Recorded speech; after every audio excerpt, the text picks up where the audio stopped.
യേശുവിനെ പറ്റി നാം മറ്റുള്ളവരോട് പറയുമ്പോൾ അല്ലെങ്കിൽ സുവിശേഷം കൈമാറുമ്പോൾ നമ്മുടെ ജീവിതത്തിൽ ഉണ്ടാകുന്ന മാറ്റം, അത്ഭുതങ്ങൾ എന്താണ്? വിശുദ്ധ മർക്കോസ് 16 അധ്യായം 14 മുതലുള്ള വചനഭാഗം. പിന്നീട് അവർ 11 പേർ ഭക്ഷണത്തിനിരിക്കുമ്പോൾ അവൻ അവർക്ക് പ്രത്യക്ഷപ്പെട്ടു.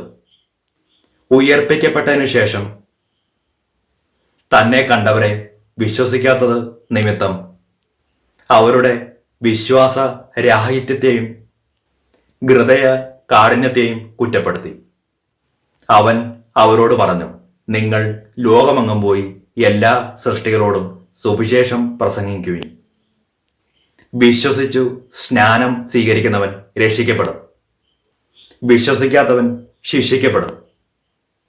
വിശ്വസിക്കുന്നവരോടുകൂടി ഈ അടയാളങ്ങൾ ഉണ്ടായിരിക്കും. അവർ എൻ്റെ നാമത്തിൽ പിശാചിനെ ബഹിഷ്കരിക്കും, പുതിയ ഭാഷകൾ സംസാരിക്കും, സർപ്പങ്ങളെ കയ്യിലെടുക്കും, മാരകമായത് എന്തു കുടിച്ചാലും അത് അവരെ ഉപദ്രവിക്കുകയില്ല. അവർ രോഗികളുടെ മേൽ കൈവെക്കും, അവർ സുഖം പ്രാപിക്കും. കർത്താവായ യേശു അവരോട് സംസാരിച്ച ശേഷം സ്വർഗത്തിലേക്ക് സംഭവിക്കപ്പെട്ടു. അവൻ ദൈവത്തിന്റെ വലതുഭാഗത്ത് ഉപവിഷ്ടനായി. അവർ എല്ലായിടത്തും പോയി പ്രസംഗിച്ചു. കർത്താവ് അവരോടുകൂടി പ്രവർത്തിക്കുകയും അടയാളങ്ങൾ കൊണ്ട് കർത്താവിന്റെ വചനം സ്ഥിരീകരിക്കുകയും ചെയ്തു. എന്നെയും നിങ്ങളെയും യേശുവിനെ കൈമാറാൻ അല്ലെങ്കിൽ ദൈവവചനം മറ്റുള്ളവരിലേക്ക് പങ്കിടാനുള്ള ദൗത്യം ഏൽപ്പിച്ചിരിക്കുന്നു. ഈ ദൗത്യത്തിൽ നിന്ന് നാം ഒരിക്കലും മാറിപ്പോകരുത്. നമ്മൾ ഓരോരുത്തരും യേശുവിനെ പറ്റി മറ്റുള്ളവരോട് പറയുമ്പോൾ അവരുടെ നിരാശകൾ മാറി പ്രത്യാശയിലേക്ക് നയിക്കാൻ ഇടവരും. സുവിശേഷം പറയുമ്പോൾ യേശുവിനെക്കുറിച്ച് മറ്റുള്ളവരുടെ മനസ്സിലേക്ക് പകർന്നു കൊടുക്കാൻ നമുക്ക് സാധിക്കുന്നു. ഈ ലോകം നശിച്ചുകൊണ്ടിരിക്കുന്നതിൻ്റെ പ്രധാനപ്പെട്ട കാരണം യേശുവിനെക്കുറിച്ചുള്ള അറിവില്ലായ്മയാണ്. അതുകൊണ്ട് തന്നെയാണ് കൊലപാതകം, സംഘടനം, ആത്മഹത്യ തുടങ്ങിയ പ്രശ്നങ്ങളാൽ ലോകമെന്ന് വലയം ചെയ്തിരിക്കുന്നത്. യേശുവിൻ്റെ സുവിശേഷം നമ്മൾ മൂലം എത്തേണ്ടടുത്ത് എത്തുന്നില്ല. നിങ്ങൾ ലോകമെങ്ങും പോയി എല്ലാ സൃഷ്ടികളോടും സുവിശേഷം പ്രസംഗിക്കുവിൻ.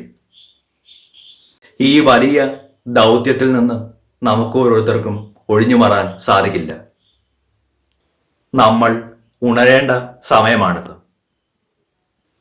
കൈയടിച്ച് പാട്ടുപാടി പ്രത്യാശ ഉളവാക്കുന്ന വാക്യങ്ങൾ മാത്രം പറഞ്ഞു പോകുന്ന ഒരു എന്റർടൈൻമെന്റ് ക്ലബല്ല കർത്താവിൻ്റെ ധ്യാനം.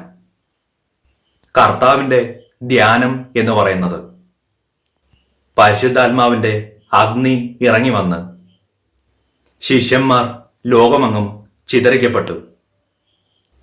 ഇന്ന് ഈ വീഡിയോ കാണുന്ന നിങ്ങൾ യേശുവിനെക്കുറിച്ച് കൂടുതൽ അറിയാൻ ആഗ്രഹിക്കുന്ന നിങ്ങൾ എങ്ങനെ യേശുവാകുന്ന വെളിച്ചത്തിലേക്ക്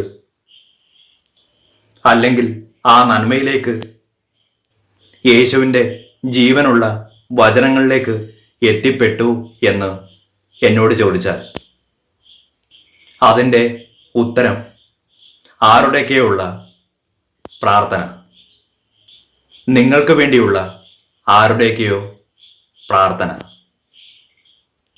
നമ്മൾ നശിച്ചു പോകാതിരിക്കാൻ വേണ്ടിയുള്ള, നന്നാകാൻ വേണ്ടിയുള്ള ആരുടെ ഒക്കെയുള്ള പ്രാർത്ഥന.